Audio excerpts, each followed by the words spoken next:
دايما بنسمع عن استخدام الخلايا الجذعية في علاج العديد من الأمراض، لكن الجديد هو أن الخلايا الجذعية بيتم استخدامها في عمليات التجميل والليزر وإزالة التجاعيد، ومن المنتظر أن يحقق طفرة في السنوات القادمة. لذا قررنا ان احنا نقرب اكتر من معرفة الخلايا الجذعية وحقيقة استخدامها في مجالات التجميل، ونتعرف اكتر عن الاثار السلبية اللي ممكن تسببها يعني. بشرفنا يكون معانا للحديث النهارده عن موضوع الخلايا الجذعية دكتور ابراهيم كامل، استشاري جراحات التجميل والليزر بكلية الطب جامعة عين شمس. اهلا وسهلا بحضرتك. اهلا بيك يا فندم. كتير بنسمع عن الخلايا الجذعية، ولكن انا يعني يمكن من قراءاتي عايزه اعرف اصلا مكانها فين في الجسم الخلايا الجذعية. هي الخلايا الجذعيه اتسمت كده عشان هي دي خليه المنشأ. يعني زي الشجره كده الجذع بتاعها، فهي دي اللي بيدي السبلاي للشجره، بيبدا يدي التغذيه، بتبدا تدي التقويه. في مرحله الجنين وهو بيتكون في خلايا اللي هي الخلايا الجذعيه او ستيم سيلز بتكون موجوده في الجنين ده، بتبدا هي تتحول لخلايا مختلفه. يعني تبدا تعمل الخلايا المسؤوله عن تكوين الشعر، الخلايا المسؤوله عن تكوين النمو الجلد بشكل عام. بالظبط، وبتعمل الخلايا دي نفسها. فبتلاقي ان الخلايا مثلا الكبد هي اللي بتعملها، الخلايا بتاعت العظام هي اللي بتعملها، خلايا المخ والاعصاب هي اللي بتعملها. فبالتالي بدات الطفره دي تحصل في مجال الطب عموما، مش بس في مجال الطب جراحه التجميل، بقت موجوده في الطب. وبدا الاطباء يدرسوا القصه دي. طب الخلايا الجذعيه دي قد ما هي خليه المنشأ، يبقى احنا نقدر نعالج بيها امراض كتير جدا. صحيح. نقدر نعالج بيها امراض للكبد، امراض للسكر، امراض اورام سرطانيه. صحيح. او امراض كتير جدا. فلقينا ان في جراحه التجميل في مشاكل كتير جدا بتقابلنا نقدر نتغلب عليها عن طريق ان احنا نستخدم الخلايا الجذعيه دي. مثلا بدات الموضوع اساسا بمرضى الحروق. مرضى الحروق مشكلتهم في حاجه، ان احنا ما بنيجي يجي لنا مريض الحروق في المستشفيات تكون البشره اوريدي تاكلت، يعني حصل لها ضمور، يعني الجلد ما بقاش موجود خالص. صحيح. بنسبه كبيره جدا. في مرضى بيجوا عندهم نسبه حرق بتوصل 60-70%، بتبقى تعتبر كارثه طبيه ان هو يبقى عنده نسبه حرق 60-70%. فبالتالي بدأنا ندرس الموضوع. طب احنا ممكن نيجي نعوض ده ان احنا نعمل خلايا جذعيه ونحضر الجلد بتاع الانسان ده، فبالتالي نقدر نغطي المساحات دي. لان ربنا سبحانه وتعالى خلق الجلد عشان يحمي الجسم من الداخل عن طريق انه ما يفقدش اي سوائل او بروتين او اي حاجه ثانيه. وبالنسبه لنا احنا بقى كمان في مجال طب الجمال لجراحات التجميل، لقينا ان الخلايا الجذعيه ليها استخدامات ثانيه كتيره جدا ممكن نستخدمها. صحيح. طيب ايه المرحله العمريه اللي ممكن نستخدم فيها الخلايا الجذعيه؟ بصي، هو دلوقتي في فرع جديد من الطب كمان ظهر داخل طب الجمال في جراحات التجميل، بيسموه انتي ايجينج ميديسن، او الاسم ممكن باللغه العربيه يبقى اسمه شويه يعني طب مقاومه الشيخوخه او طب الحفاظ على الشباب. الطب دوت بقى ليه مؤتمرات في كل حته في العالم دلوقتي. يعني عايز اقول لك ان ممكن يتعمل 4-5 مؤتمرات في خلال السنه عن الموضوع ده. وبداوا يسموا القصه دي كمان ريجنراتيف سيرجري، يعني الجراحات المجدده للخلايا. كل الحاجات دي بتتعمل ليه؟ عشان نقدر نبحث اكتر وندور اكتر الخلايا دي نقدر نحصل عليها ازاي، نقدر نكتر من عددها. لان هي مش مشكله الحصول بس عليها، ان احنا عايزين نجيبها لازم نحفزها ونكتر العدد. بالزبط. الموجود اللي جوه في الجسم. بالزبط. طيب يعني يمكن كنت تساؤلي برضو عن حضرتك طبعا كدكتور تجميل بيجي لك حوادث او كده، بيحصل كسر في يمكن في عظمه الفك، وليكن حاجه في الجمجمه. حضرتك ازاي بنستخدم الخلايا الجذعيه في التوقيت ده؟ في حالات كتير زي ما انت قلتي بالظبط كده، حالات زي كسر الفك مثلا. ممكن الكسر يكون كسر بدون فقدان في العظام. يعني الكسر لو جينا حطيناه جنب بعضه وحطينا شريحه ومسامير هنلاقي ان الكسر ده بدا يلتئم. تمام. في حالات بيبقى فيها فقدان في العظام مساحه معينه.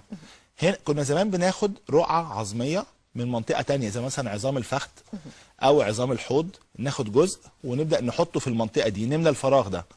دلوقتي الخلايا الجذعيه التقنيات بتاعتها نقدر نخليه نحط من الخلايا الجذعيه في المنطقه ديت، فبالتالي تقدر هي تبني الخلايا العظميه في المكان ده، وبالتالي نقدر نغطي يعني الفراغ ده. بناخد يمكن عايزه بس اوضح للمشاهد العربي والمصري ازاي بنستخدمها. يعني دلوقتي مثلا زي ما حضرتك قلت ان في منطقه او سبيس مش موجوده بالظبط، فراغ. بناخد فراغ، بنقدر ازاي نكون الخلايا الجذعيه ونرجعها تاني نحطها في المكان ده؟ بنحصل على الخلايا الجذعيه مثلا ليكن عن طريق الدهون. اكتر مكان في خلايا جذعيه الدهون. هي الدهون. وعشان كده احنا في طب جراحه التجميل باقي فروع الطب بتحتاج لنا في الحكايه دي. احنا بنقدر نعمل شفط للدهون او شفط للخلايا الدهنيه، فبالتالي نقدر نسحب كميات كبيره من الخلايا الدهنيه، وبالتالي نقدر نحضر منها الخلايا الجذعيه دي. الخلايا الجذعيه ممكن ناخدها نبدا نحضرها ونحولها الى سائل نقدر نحقنه في المنطقه اللي فيها الفراغ دي، اللي فيها الفراغ العظمي دوت. أيوة. فبالتالي الفراغ العظمي ده بعد شويه يبدا يتكون ويبدا يعمل عظام في المنطقه ديت.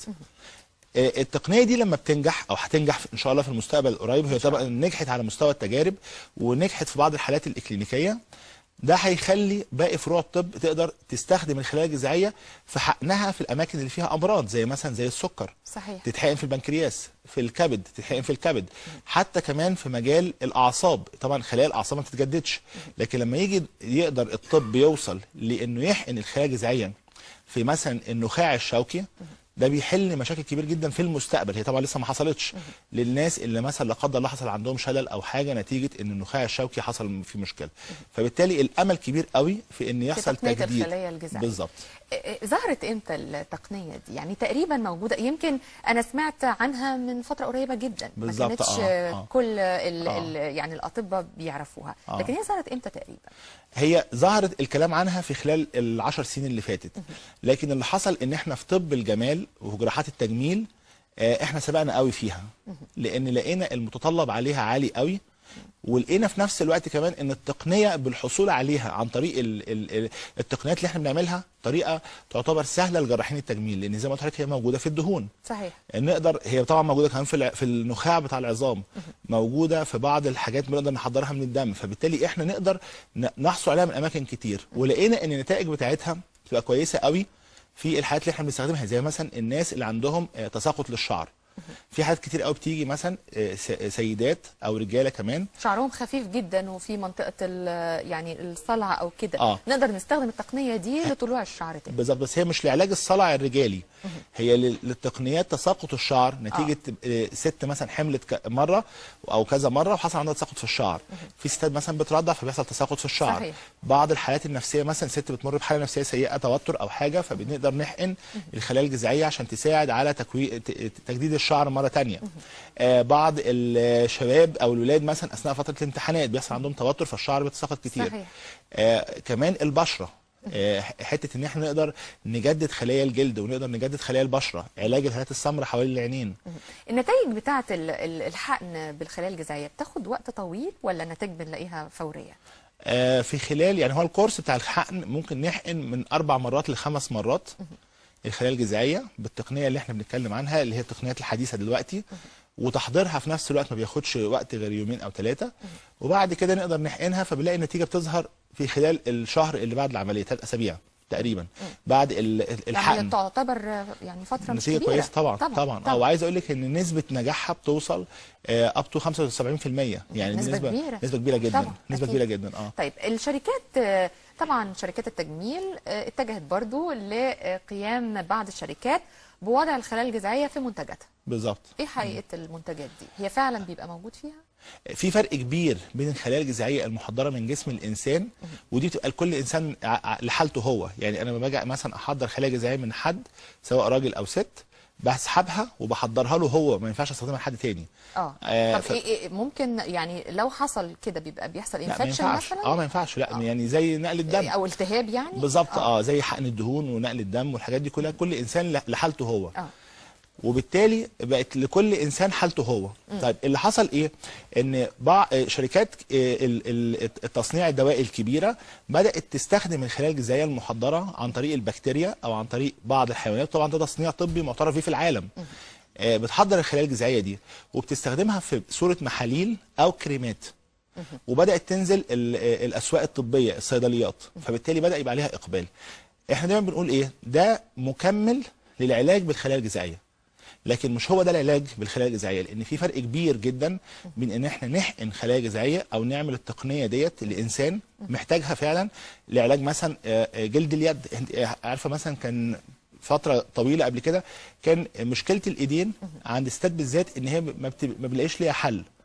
مشكله الايدين من ناحيه مثلا النمش او يعني التجاعيد، النمش، ظهور الاورده فيها، ظهور ما بقع كانش فيها، ليها حل. كريمات او عن طريق استخدام الليزر مثلا. بس طبعا اكيد بتبقى النتائج مش بالقوه غير الحقن طبعا. بالظبط، الليزر حسنها شويه، لكن الخلايا الجذعيه عملت فيها طفره كبيره جدا. وكنا بنلاحظها كمان، حتى كمان عارفه بالنسبه للفنانات اللي هي مهتميه قوي ببشره الجلد، وبنلاقي الايد فيها مشكله، فدايما كانت الايدين تبقى باينه قوي فيها مراحل السن المتقدمه بالظبط. فبالتالي الخلايا الجذعيه هنا حسنت جلد اليد قوي. كمان حسنت الرقبه، جلد الرقبه، حسنت قوي جلد البشره.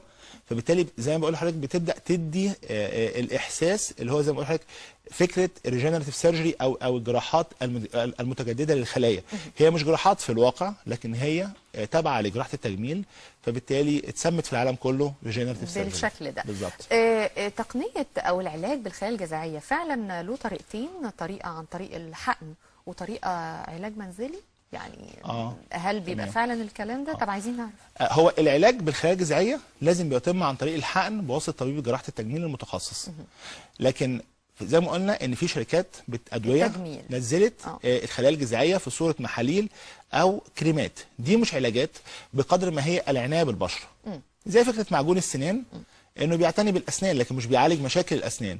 شامبو الشعر بيعتني بالشعر لكن مش بيعالج مشاكل الشعر. صحيح. نفس القصه الخلايا الجذعيه اللي موجوده في الصيدليات او الموجوده في صوره ادويه، هي بتعتني بالجلد، بتعتني بالشعر، لكن مش بتعالج المشاكل اللي موجوده نتيجه تساقط الشعر او عدم نمو الشعر بصوره كويسه، او الفراغات اللي بتحصل في الشعر، او بيعالج مثلا الهات السمراء، او بتعالج البشره، او بتعمل حاجه زي كده. فهي بتدي نوع من انواع الترطيب، بتدي نوع من انواع استكمال للعلاج اللي بيتعمل في الاماكن المخصصه للعلاج بالصوره ديت. هل في اماكن للخلايا الجذعيه بتكون يعني نتيجتها اعلى من اماكن تانية، زي مثلا زي ما قلت لحضرتك في الجراحات مثلا لو الفك بتبقى النتيجه بتاعته اقوى مثلا لو في علاج الحروق؟ يعني هل الخلايا الجذعيه قدرتها على العلاج تحويلها لخلايا معينه اسرع من حاجه ثانيه؟ بصي اتعمل فيها ابحاث كتير لسه، ودي لسه تحت الدراسه، لكن الواضح جدا لغايه دلوقتي ان الخلايا الجذعيه بتقدر تتحول لخلايا كتير جدا في جسم الانسان. احنا بالنسبه لنا في مجال جراحه التجميل اهتمينا بالخلايا العصبيه وخلايا الجلد وخلايا العظام وخلايا الشعر، فلقينا ان هي بتتحول فعلا بصوره كبيره جدا تماما تحت الميكروسكوب، بنلاقيها انها اتحولت بصوره كبيره جدا للخلايا الجديده اللي احنا بنتكلم عنها. برضو سؤال يمكن أكيد المشاهدين كتير هيسألوه، لو عندي ابني حصل له مثلا زي ما حضرتك بتقول تساقط للشعر نتيجة الثانوية العامة، نتيجة أي سبب قهري زي ما بيقولوا، هل الخلايا الجذعية في التوقيت ده بيكون خطر عليه أو بيكون تمام بالنسبة له؟ يعني المرحلة العمرية وخصوصا لما تكون صغيره كمان، يعني مش شرط الثانويه العامه، يعني ممكن يبقى من 5 سنين 6 سنين بيحصل اي حاجه، هل ممكن برضو الخلايا الجذعيه بتكون مفيده في الحالات دي؟ مفيش موانع خالص استخدام الخلايا الجذعيه في اي مرحله عمريه، لكن دايما بنقول مثلا علاج تساقط الشعر ده يبدا التعامل معاه بعد مرحله البلوغ. علاج مشاكل البشره برضو نفس القصه، لكن ما ينفعش مثلا نتعامل معاها في طفل، لان الطفل لسه في مرحله النمو، وبالتالي بيبقى ليه وسائل علاج ثانيه مختلفه في مرحله الطفوله. صحيح. لكن بعد مرحله البلوغ بنقدر نتدخل طبيا وتجميليا ازاي نقدر نحقن الخلايا الجذعيه او اي وسيله علاجيه ثانيه اخرى بحيث الجلد يستفيد منها او الشعر يستفيد منها. صحيح صحيح. طيب دكتور ابراهيم كامل، اخر سؤال، ويمكن برضو زي ما قلت لحضرتك احنا نفسنا نقعد اكتر وقت، لكن طبعا الوقت هو يعني مخلينا مش قادرين نتكلم كتير، لكن عايز اسال حضرتك السنوات القادمه في تقنيه الخلايا الجذعيه في مفاجآت فيها؟ فعلا ده حقيقي، ده هيحصل ان شاء الله مفاجآت كبيره جدا في الفتره اللي جايه القريبه كمان، ان احنا كان لسه عندنا مؤتمر في كليه الطب جامعه عين شمس عن الخلايا الجذعيه والريجنراتيف سيرجري، ازاي نقدر يحصل تجديد للخلايا ديت. كان زمان الكلام ده كان مبهم، وكانت الناس كتير جدا بتستغرب هل ده ممكن يحصل ولا لا، لكن دلوقتي في وقتنا ده احنا بنقول ممكن في القريب العاجل نقدر في مفاجآت كتير ممكن تحصل، احنا حتى كمان لسه مش متخيلين ايه اللي ممكن يحصل، فبالتالي ده منتظر قريب ان شاء الله. ان شاء الله. بنشكرك دكتور ابراهيم كامل، استشاري جراحات التجميل والليزر بكليه الطب جامعه عين شمس، واكيد طبعا هيكون لنا لقاءات ثانيه في مواضيع مهمه جدا، وخصوصا الخلايا الجذعيه اللي اكيد شغله بال مصر والعالم العربي. بنشكرك جدا. يا فندم، شكرا، صباح الخير. صباح الفل.